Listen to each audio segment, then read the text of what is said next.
శోభారాణి గారు, రాష్ట్రం మొత్తం ఈ రోజున ఒక టాపిక్ గురించి మాట్లాడుకుంటుంది. అది కూడా ఈ రోజున నాకు ప్రతిపక్ష హోదా ఇవ్వండి అని చెప్పి హైకోర్టుకి వెళ్ళి అక్కడ చీత్కారం ఎదుర్కోవడం కానివ్వండి, లేదా ఢిల్లీకి వెళ్ళి అసలు 36 మందిని హత్య చేసేస్తున్నారు, లేకపోతే అసలు ఇక్కడ రాజకీయ హత్యలు ఎక్కువైపోయినాయి, లాండ్ ఆర్డర్ అనేది పూర్తిగా పోయింది, విధ్వంస రాజకీయం జరుగుతుంది, విధ్వంస పాలన జరుగుతుంది అంటున్న జగన్మోహన్ రెడ్డి గారు అసలు అసెంబ్లీకి ఎందుకు రావట్లేదు?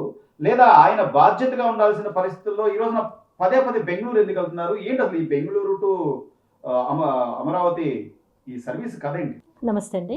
45 రోజుల్లోనే ఆంధ్రప్రదేశ్లో బ్రహ్మాండమైనటువంటి సంస్కరణలతో కూడిన ప్రభుత్వం కొనసాగుతూ ఉండడం అందరూ ఒప్పుకుంటున్న విషయం. అసలు గతంలో బీజేపీతో తెలుగుదేశం ఏ సంబంధాలు కొనసాగిస్తుందనే దాని మీద ఉత్కంఠగా చూసినటువంటి గత 6 నెలల రాజకీయాలు ఇవాళ తిరగబడిపోయి మిత్రపక్షంగా ఉన్న బీజేపీ ఈరోజు ఆంధ్రప్రదేశ్కి 15,000 కోట్ల రూపాయలు కేటాయించడం అనేది నైతికంగా, రాజకీయంగా ఆంధ్రప్రదేశ్ 5 కోట్ల మంది ప్రజానీకం సాధించుకున్న విజయంగా మనం ఈరోజు భావించవచ్చు. చంద్రబాబు గారి రాజనీతిజ్ఞత, అనుభవం, అలాగే రాజకీయాల్లో సంయమనం, సహనం ఎంత అవసరమో చూపించగలిగిన చక్కటి అనుభవాన్ని ఈరోజు చంద్రబాబు గారి ద్వారా మనం తెలుసుకునే ఒక మంచి అవకాశం 5 కోట్ల ప్రజానీకానికి, ప్రపంచంలో ఉన్న తెలుగు వాళ్ళందరికీ దక్కిందనేది నేను గట్టిగా చెప్పదలుచుకున్నాను. ఎంత హుందాగా వ్యవహరించారంటే గత 5 సంవత్సరాలలో జరిగినటువంటి అరాచక పాలనలో అందరూ ఆత్మస్థైర్యాన్ని కోల్పోయి, ఆత్మ గౌరవం కోల్పోయి, ఆర్థిక వెసులుబాటు కోల్పోయి, ఆర్థిక మూలాలు నష్టపోయి ఆంధ్రప్రదేశ్ అంతా అతలాకుతలం అయిపోయిన ఈ పరిస్థితుల్లో మళ్ళీ తిరిగి నిలబెట్టే ప్రయత్నం ఏదైనా చేస్తే అది సాహసమే అనుకున్నాం. కానీ 45 రోజుల్లోనే అది సాహసమేం కాదు, అది సంయమనం పాటించటం వలన, అంటే నీతితో కూడినటువంటి, రాజనీతిజ్ఞతతో కూడినటువంటి రాజకీయాలు చేయడం వలన మళ్ళీ పూర్వవైభవం గుర్తొచ్చే విధంగా 45 రోజుల్లో చంద్రబాబు నాయుడు గారిని ఏపీ నిలబెట్టడం అనేది ఈరోజు మనకు కనపడుతుంది అనేది మనం ఒప్పుకోవాలి. దీన్ని ఒక పాఠంగా కూడా తీసుకోవాలి.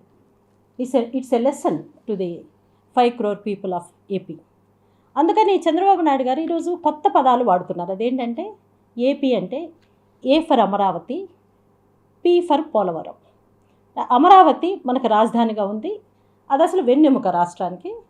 పోలవరం అనేది మొత్తం ప్రజానీకానికి వ్యవసాయం ద్వారా, పచ్చదనం ద్వారా, పంటల ద్వారా, అన్నదాతల ద్వారా మనం మళ్ళీ అంతే స్పీడ్గా ఎదగగలమని చెప్పేసి అని పోలవరం ప్రాజెక్టు, పాడైపోయిన పోలవరం ప్రాజెక్టును బాగు చేయాలని ఒక యుద్ధ ప్రాతిపదిక మీద మళ్ళీ ఈ యుద్ధంలో దిగి దానికి ఏపీ అనే దానికి A for Amaravati, P for Polavaram అని పేరు పెట్టి మళ్ళీ వర్క్లోకి దిగిన చంద్రబాబు నాయుడు గారు ఈరోజు అందరూ అవాక్ అయిపోయే విధంగా మిగిలిన రాష్ట్రాలు కూడా ఆయన రోల్ మోడల్గా తీసుకునే రోజులు మళ్ళీ తిరిగి రావడాన్ని మనం ఒక ఆనందకరమైన విషయంగా తీసుకోవచ్చు. కానీ జగన్మోహన్ రెడ్డి గారు ఏమంటారంటే ఆర్థిక విధ్వంసం జరిగింది, ఈ 2 నెలల్లో అసలు అరాచకాలు మొత్తం 36 మందిని హత్య చేశారని చెప్పి అంటున్నారు. కానీ వాటి వివరణ మాత్రం, వాటి లెక్కలు మాత్రం చెప్పలేదు. ఎవరనేది చేయలేదు, కాకపోగా కేవలం వినుకొండ ఘటన మాత్రమే ఈరోజు ఆ రాజకీయ హత్య అని చెప్పేసి ఆయన ఢిల్లీలో కూడా ధర్నా చేస్తున్నారు. ఇవాళ జగన్మోహన్ రెడ్డి గారు ఎంతకు దిగజారంటే అండి, ప్రతిరోజు ఎక్కడొక చోట శవం దొరికితే బాగుండు, ఆ శవాన్ని పట్టుకొని రాజకీయాలు చేయొచ్చు, అది కూడా ఆంధ్రాలో కాకుండా ఢిల్లీలో వెళ్ళి గొడవ చేసి దాన్ని ఏదో జూమ్ చేసి చూపించవచ్చు అనుకుంటున్నారు. కానీ జగన్మోహన్ రెడ్డి గారు ఎక్కడ ఫెయిల్ అవుతున్నారంటే, మొత్తం ప్రపంచంలోనే ఎప్పుడు జరగనటువంటి వింత విషయం వాళ్ళ ఇంట్లో జరిగింది.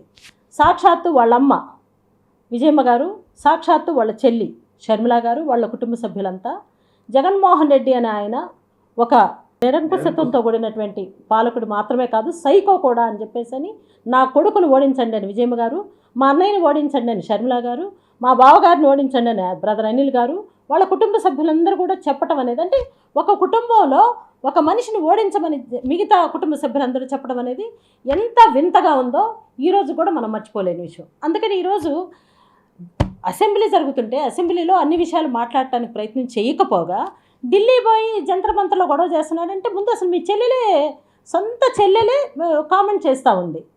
నీకు అసలు ఒక ఎమ్మెల్యేగా కొనసాగే అర్హతే లేదని మాట్లాడుతూ ఉంది. అది కరెక్ట్. నిన్ను గెలిపించిన వాళ్ళు 11 మంది నియోజకవర్గ ప్రజాప్రతినిధులు అక్కడ ఉండాలి.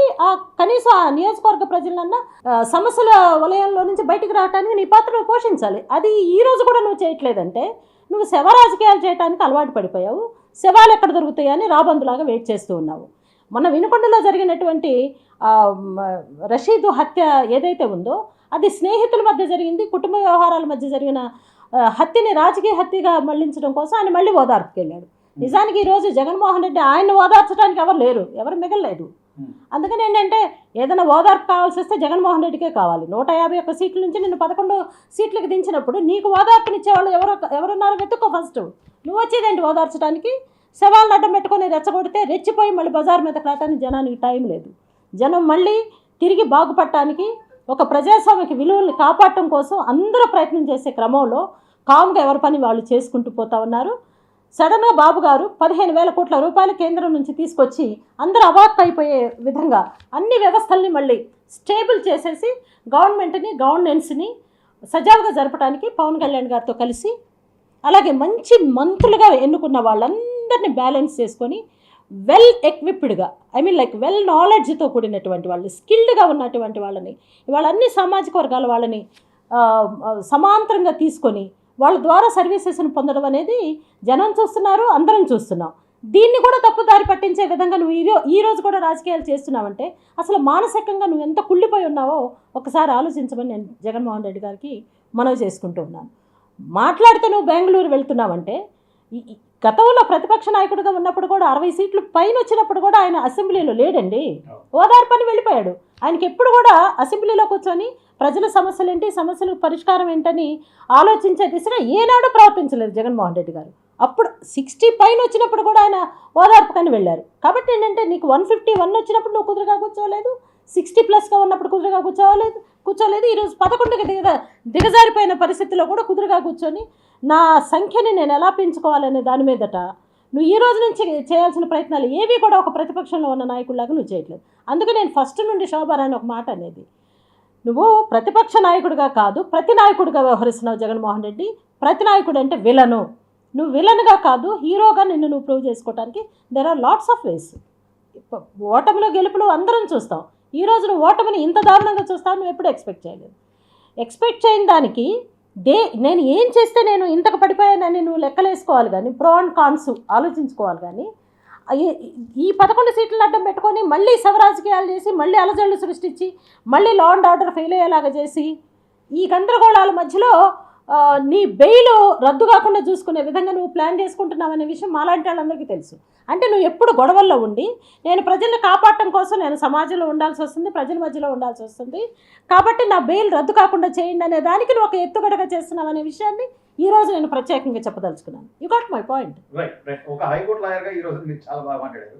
ఆ రోజున వినుకొండ ఘటనకు సంబంధించి వాళ్ళని వెళ్ళి ఓదార్చే ప్రయత్నంలో భాగంగా ఆ రోజు ఆయన అటెండ్ అవ్వాల్సినటువంటి NIA కోర్టు ఏదైతే ఆయన మీద కోడికత్తి దాడి జరిగిందో విశాఖలో, దానికి సంబంధించి ఆయన కోర్టుకి వెళ్లాల్సిన నేపథ్యం అది ఎగ్గొట్టేసి అక్కడికి వెళ్ళారు. గత 5 ఏళ్ల నుంచి ఆయన మీద ఉన్న ఆర్థిక నేరాలకు సంబంధించినటువంటి శుక్రవారం వెళ్ళి ఆయన అటెండ్ అవ్వాల్సిన కోర్టుకు సంబంధించిన విచారణలో కూడా ఆయన చెప్పుకున్నది ఏంటి, నాకు భద్రతా సమస్యలు ఉంది, నేను ఒక సీఎంగా ఉన్నాను కాబట్టి రాలేను లేదు. గతంలో ఏదైతే ఆయన మీద కోడికత్తి కానివ్వండి, మొన్న మధ్య గులకరాయి దాడిని కానివ్వండి, వీటన్నిటికీ సంబంధించి పదే ఆయన కోర్టును ధిక్కరించో లేకపోతే కోర్టుని అటెండ్ అవ్వకుండానో ఆయన ఎందుకని ఆయన సత్యాలను నిరూపించుకోలేకపోతున్నారు సువర్ణ గారు?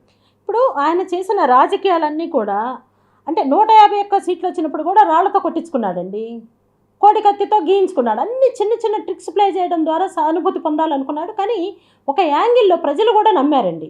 అంటే ప్రజలను నమ్మించగలిగే ఆ జ్ఞానం పుష్కలంగా ఉంది జగన్మోహన్ రెడ్డి గారు. బాబాయ్ హత్యను కూడా ఇప్పుడు నేను అదే అంటున్నానండి, ప్రజాస్వామ్యం చనిపోయిందని నువ్వు మాట్లాడేటప్పుడు అవినాష్ రెడ్డిని అరెస్ట్ చేయించు, వాళ్ళ తండ్రి భాస్కర్ రెడ్డిని అరెస్ట్ చేయించు.